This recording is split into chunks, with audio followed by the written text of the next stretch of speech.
Hi, congratulations. You're getting really close to the closing now, and I just wanted to send out this little video to explain the closing disclosure to you.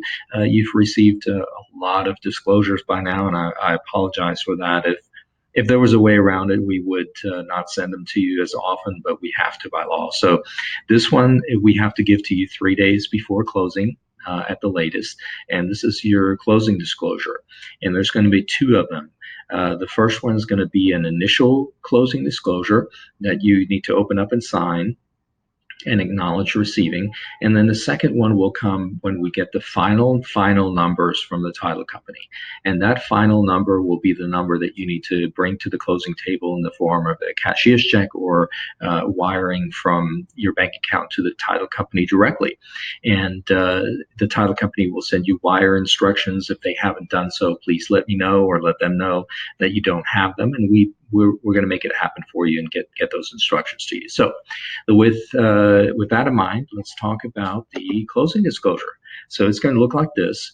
It's going to have the closing date on here. It's going to have your name and address. It's going to have your loan term. It's going to have all the pertinent information on it, including your loan terms, so loan amount, interest rate, your monthly payment, and then further down, it's also going to show you, in this example, it has mortgage insurance in it. So it's showing you from year 1 to 9, there might be a chance that this person will continue paying mortgage insurance. After that, the loan to value will be such that the mortgage insurance will most likely drop. So their payment will change over time. That's what it's showing you. And in here, your property taxes are included in that. Your homeowner's insurance are included in this number. But the HOA fees, in this case, it was a condo, the HOA fees are not included. So if yours has HOA fees, we will not include those in your payment. You have to make that payment separately to the homeowners association every month, okay? Or quarter or yearly, however it's paid. So the total closing costs for this, with the amount of down payment that this person's amount to bring to closing was $27,000. Your number will be different, obviously, depending on your scenario. And then in the second page here, we have a breakdown of all the fees that are involved, the loan costs. And we've discussed all of these. I've shown you those in previous disclosures already. I'm not going to go into too much detail about each one of these. They're pretty self-explanatory what they are.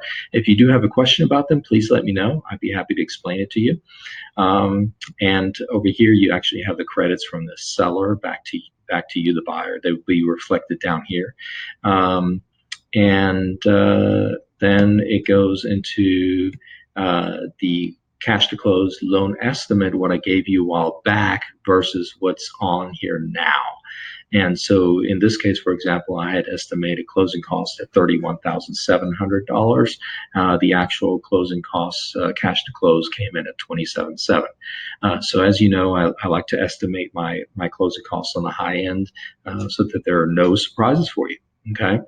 Then down here is a summary. It's basically your debits and your credits. You're going to have, this is the total amount due, sales price plus closing costs. The sales price of the property, $386 plus that, and then your loan will pay $360. They put an earnest money deposit, so yours will be in there too. Your earnest money deposit. Then these buyers had a seller credit in here.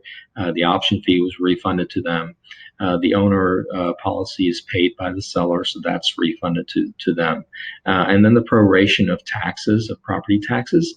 The seller owned this property from January through July, and so they're paying the property taxes for that part of the year, and they're giving it to the buyer so that the buyer can then turn around and pay the property taxes in January. As a matter of fact, we do that on your behalf, but I'm saying generically speaking, you're paying them. Then the next page is going to be terms. For example, you can't assume this loan. There's not a demand feature on here. It's not negative amortization. there is an escrow account set up for this property, for this purchase. Partial payments, how that's handled, those boxes are checked. And then further down here, you have loan calculations based on how much interest plus payback of the loan. So it adds up to $670,000 in this case, if they owned the property for 30 years. So that's really it. Foreclosure, obviously, that's allowable in Texas, so that box will always be checked. And that's really, in a nutshell, that's all there is to a closing disclosure. So it's really just, reiterating your loan terms, which by now should be very clear to you. And then it further breakdown of the closing costs, which also have been explained several times to you. So none of those numbers really should have changed all that much. And if you have any questions on the details, please reach out to me and call me, but look for that email to come from Caliber, that you will get the initial closing disclosure. And typically I will send you an email too saying, hey, Caliber just sent you that closing disclosure, so please review it. There is a deadline on that to open the emails so that come in through disclosure.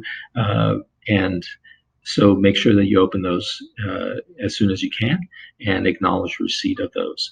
And then, like I said, the final closing disclosure will come your way once the title company has given us all their numbers, and then we can generate a final that shows the actual amount you need to bring to closing. Okay. As always, reach out to me, call me, text me, email me if you have any questions. Look forward to seeing you and hearing from you, and have a great day. Okay. Bye-bye.